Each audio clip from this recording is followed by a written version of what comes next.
오늘 말씀은 이사야 14장 24절에서 32절 말씀입니다. 이사야 14장 24절에서 32절 말씀, 이사야 14장 24절에서 32절 말씀입니다.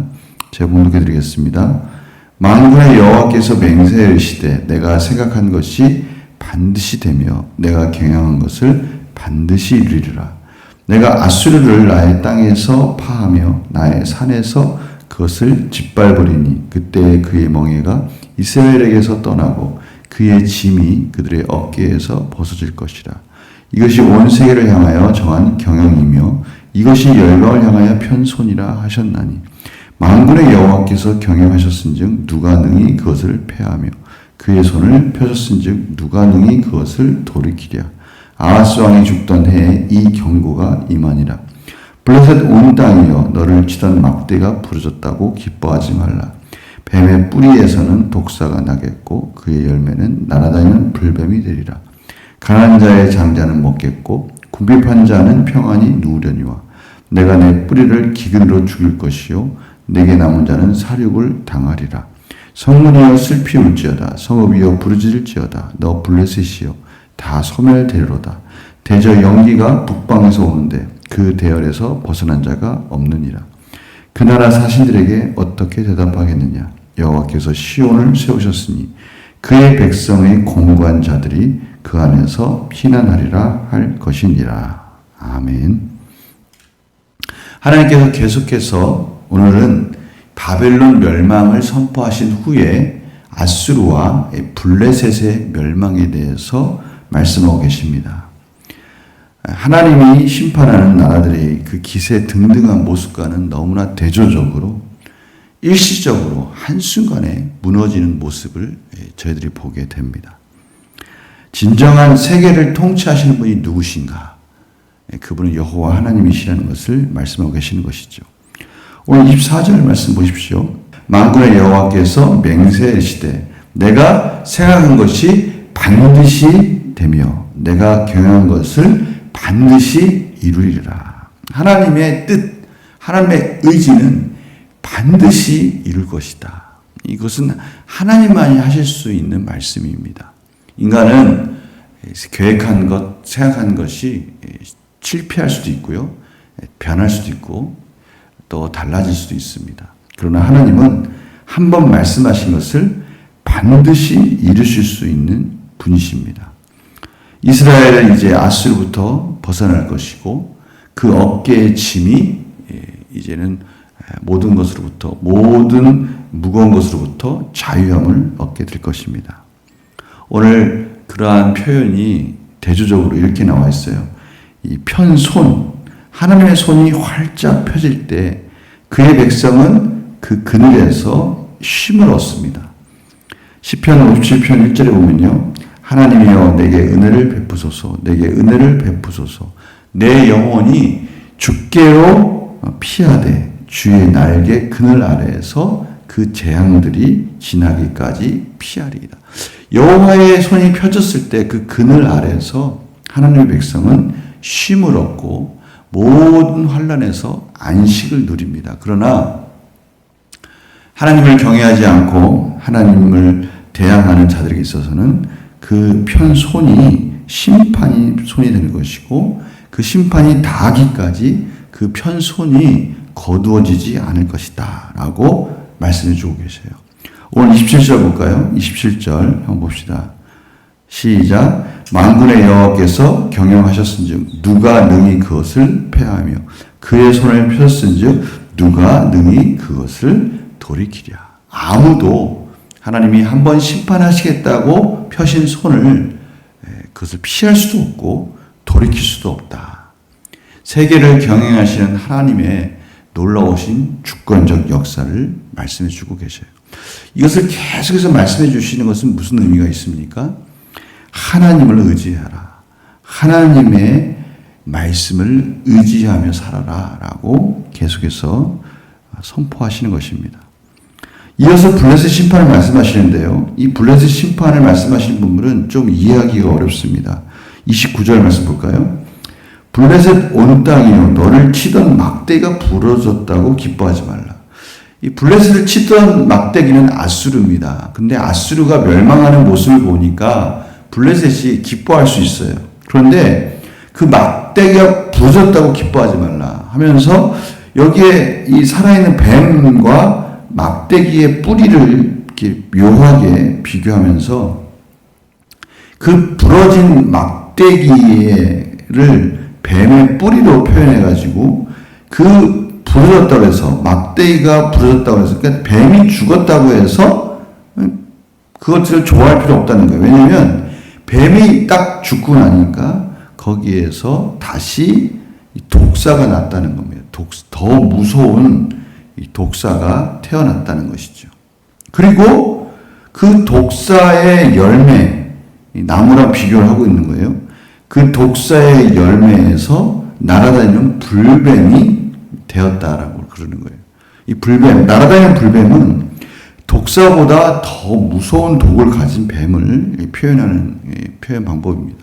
그러니까 심판이 멎었다.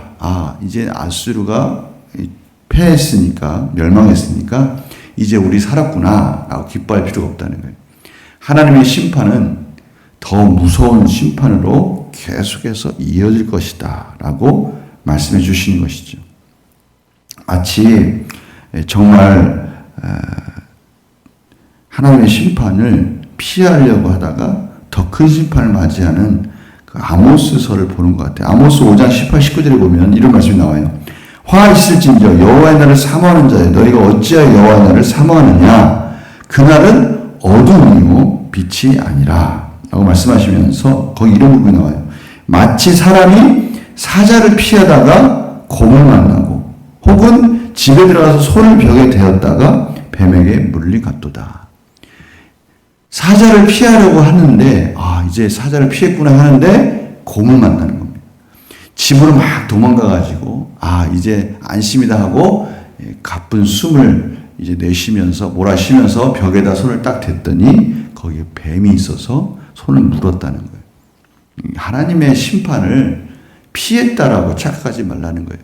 하나님이 한번 심판하기로 결심하면 누구도 그 심판을 피할 수 없다. 더 심한 심판의 세계로 심판의 결과로 치닫는다는 것이죠.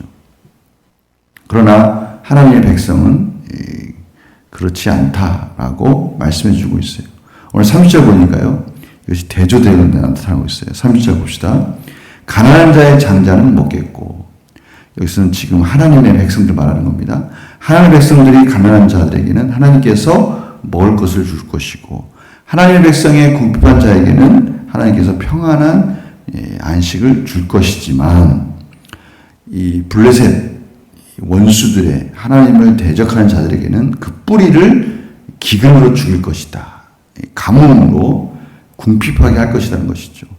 그리고 피한 자들에게는 또 사륙을 당할 것이다. 결국은 모두가 다 무서운 심판을 피할 수 없다라고 대조되고 있어요. 결국 하나님께서는 그의 백성들을 보호해 주시고 여러 가지 내용들에 있어서 대조되는 역사들을 하나님께서 펼칠 것이다 라고 말씀해 주시는 것이죠.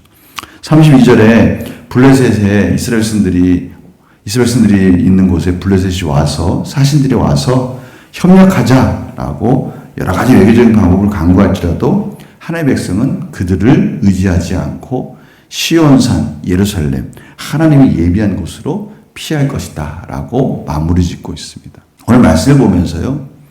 저는 한편을 보면은 참 이 열방이 의아스럽기까지 합니다. 어떻게 하나님께서 이렇게 무섭게 심판하시고 아니 주변에 있는 나라들이 하나님의 무서운 심판 가운데 그렇게 기세등등했던 그들의 나라들이 일순간에 딱 무너지는 모습을 보면서 자신들이 그렇게 무너질 것이라는 데에서 이렇게 이해하지 못하고 깨닫지 못할까? 어쩜 이렇게 우둔할까?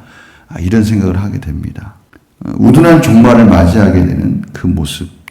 마치 예수님께서 군대 귀신에게 말씀하지 않습니까? 이제 나와라 그랬더니 자신들이 저 돼지떼에 들어가게 해달라고 그러는 거예요.